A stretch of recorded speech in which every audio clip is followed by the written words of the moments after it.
Philippines in the Second World War. 500,000 to 1 million Filipino civilians were killed. Holy shit!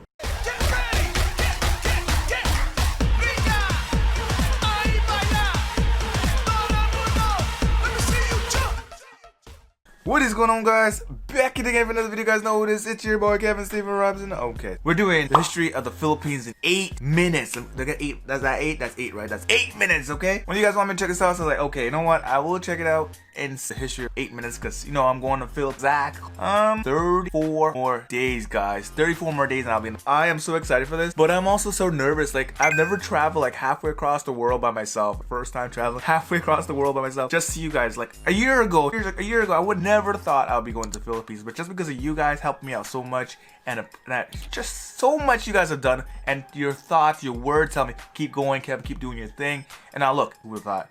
But anyways, so this is 8 minutes.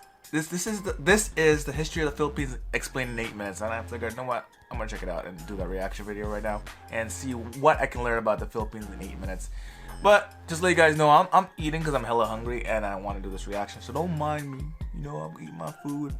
Mama made this food for me, so I'm gonna eat it. All right, so let's go. Comment down below if you guys had your mama make some good food for you today. The Philippines consists of over 7,000 islands, inhabited by over 100 million people. The archipelago has, for thousands of years, been the natural melting pot of Asia.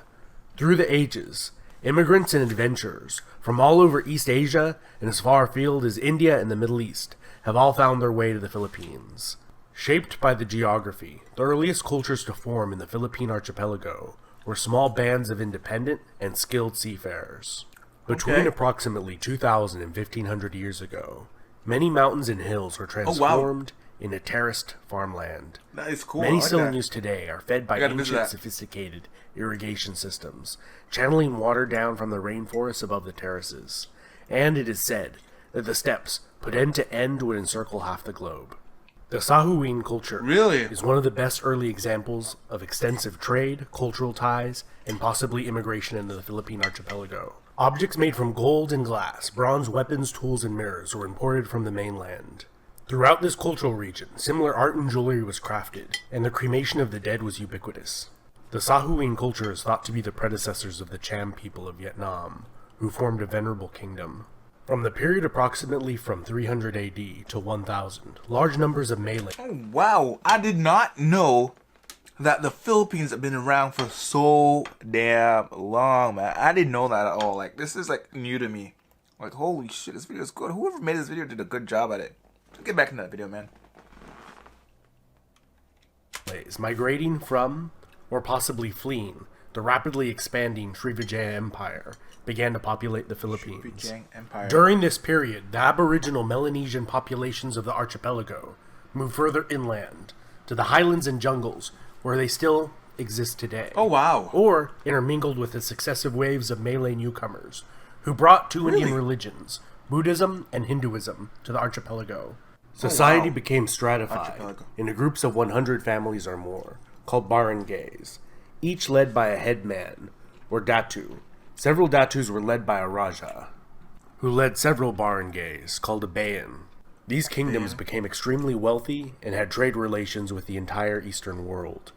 Paramount among these seems to have been the cosmopolitan city-state and trading hub of Tondo, located on the island of Luzon. The earliest written record discovered in the Philippines, the Laguna copperplate inscription, mentions the state of Tondo and is written in a script combining elements of Sanskrit, Old Javanese, Malay, and Tagalog. The barangays of Tondo were led by a lakan instead of a raja, and were democratically selected from among the datus of each barangay. Tondo expanded to control much of the island of Luzon, forming alliances and striking trade bargains to expand their territory just as often as through warfare. Formed from several ethnic groups, the Ifugao and the highlands of Luzon formed the longest-lasting state in the Philippines.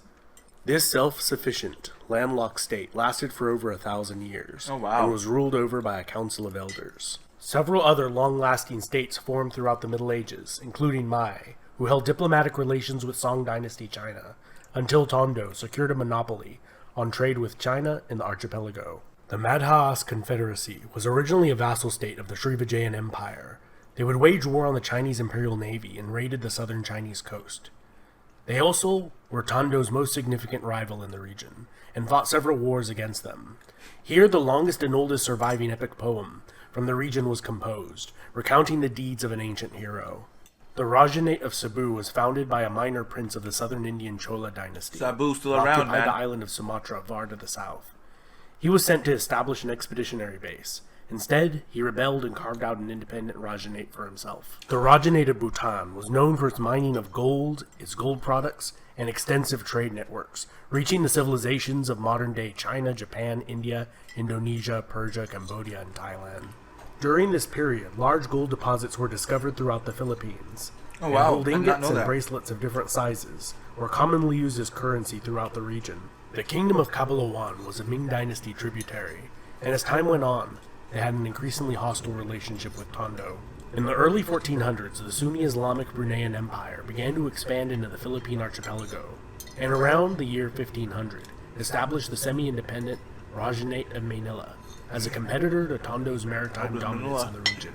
Built directly across Tondo on the opposite banks of the Pasig River Delta, Manila would gradually supplant Tondo, which fell under increasing Bruneian influence. The Sultanate of Maguindanao formed in the south, ruled over by a hereditary line of sultans that maintained very favorable relations with the Dutch and English for over 3 centuries, until finally falling to the Spaniards in the 19th century. In 1521, a Spanish expedition that would go on to be the first to circumnavigate the planet reached the Philippines. It was led by the Portuguese, Fernão de Magalhães.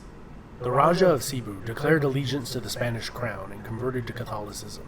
Oh, the nearby that explains why they're all mostly Catholics. Was not as amicable, and killed Fernão as they disembarked with a small attack force on the island. The Spaniards left, but would return quickly, sending 5 subsequent expeditions. And in 1543, Ruy López de Villalobos renamed the islands Las Filipinas after Philip II of Spain. During the conquest of Manila, much of the city was burnt. Oh, so you named the island. Oh wow, I did not know that. So the original name for the Philippines wasn't going to be the Philippines? Damn! Ground. And the Spanish settlement of Manila was founded there as the capital of the Spanish East Indies. In 1578, the Sulu Sultanate, a longtime vassal of the declining Empire of Brunei, became fully independent and would become a longtime foe of the Spanish. The Sultanate of Sulu became notorious for the so-called Moro raids, pillaging and taking of slaves. The Spanish would burn down their cities several times, only to have new bases of operations sprout up on different islands. By the mid-1600s, Manila was a bustling port city, as galleons crisscrossed the Pacific Ocean, leaving from Acapulco, in modern-day Mexico, filled with silver, mined there and in Potosi, and returning from Manila, filled with luxury goods such as porcelain, silk, and spices. Spanish territory would slowly expand, defeating a series of Dutch attempts to seize Manila. The British did seize it for a short while during the 7 Years' War, only to return it after the war had ended, and the treaty stipulated that they do so. Over the centuries of Spanish rule, Spanish became the primary language used in the Philippines. I did not know that you guys speak mostly Spanish, but most of you guys speak English, right? You guys told me the main language is Tengali, and English. Now this Spanish thing over here, do you guys speak Spanish? Comment down below if you guys speak Spanish. Let me know. I don't know. I'm just trying to figure it out right now. Dialects and scripts completely disappeared over time. Following the Spanish-American War and period of U.S. military rule, the Philippines became an American territory. Oh, wow. And in 1935 became an American Commonwealth. During the brutal Japanese occupation of the Philippines in the Second World War, 500,000 to 1 million Filipino civilians were killed. Holy shit! Wow! Japanese were bad! In 1943, the Japanese set up a short-lived puppet state. After the war, the Philippines returned to being an American Commonwealth. And in 1946, a Philippine Republic was established, which was replaced by the dictatorship of Ferdinand Marcos, who ruled as a dictator under martial law from 1972 until 1981, and held the position of president for over 20 years. Wow. His regime was infamous for its corruption, extravagance, and brutality. Eventually, public outrage boiled over, and in a snap election, he was removed from power and fled to Hawaii. He was replaced by Maria Corazon Aquino, the wife of a murdered opposition leader, who returned to face Marcos. She has been followed by 5 more Philippine presidents. And that was a lightning fast overview of Philippine history. And this has been Epimetheus. I hope you enjoyed it. Huge thanks to all my patrons on Patreon and subscribers who make this channel possible. Whoa. Mind-blowing, man. There is so many things that happen in the Philippines so quick, man. So many things, man. Like, who would have known? Like, they went from Japanese rule, Spanish rule, British rule, American rule. Yo, and that made the country great. One thing I will say, man, of all this, like, the whole video, I can tell right there, man. Philippine people are nice people, but don't think you can push them around. Do not think you can push them around, because they'll come right back at you, man. But, yo, for real, I didn't know that the Philippines was actually named after, what is it, Prince Philip? I didn't know that. Like, so technically, the Philippines shouldn't be called Philippines, right? It should be something else. But I didn't know that. Comment down below what was the other place that it should be called, because I'm not too sure, and I'm probably gonna have to watch this again because so much information and so quick, like 8 minutes. I think you need to like slow it down a little bit because that was a little too much information to take in. It was like mind blowing right away. But anyways, man, if you guys enjoyed that video, you guys know what to do. Hit that subscribe button for me right now. Like, just hit the subscribe button, thumbs up, comments down below, turn post notification bells on, and I really do look forward to seeing a lot of you guys in the Philippines when I get there. All right. So anyways, when I'm going, you guys gonna know I'm gonna start vlogging, and yeah, that's what I'm gonna do over there. All right. Anyways, I'm out. Peace.